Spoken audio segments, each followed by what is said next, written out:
বন্ধুরা প্রথমে তোমরা এই ভিডিওটা দেখো, তারপর লেজেন্ডের করা লেজেন্ডারি কমেন্ট গুলো পড়বো। চলো হালকা করে জল জিরাতে ছেড়ে দেবো।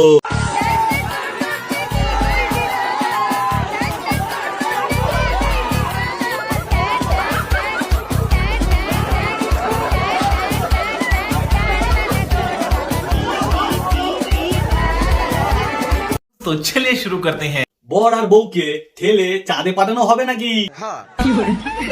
জামাইয়ে লুঙ্গি খুলে যায়নি, এইটাই অনেক। একটা ছাদ কাটা মিস্ত্রি যদি থাকতো তাহলে দেখা যেত কে বড়। আর একটু ওপরে বরকে থাকতে দিলে দেওয়ালটা প্রেগনেন্ট হয়ে যেত। জামাই তো পুরো টিকটিকির মতন, শুধু হেঁটে যাওয়াটা বাকি ছিল দেওয়ালে। স্পাইডারম্যানের মতন বর চিপকে গেছে, সব থেকে বড় বর। এ বর না, এ স্পাইডারম্যান। क्या बात है सर, क्या बात, ये बात है। কি করছো বন্ধুরা? ফলো বাটন ভেঙে দাও মেরে, ফলো করে নাও।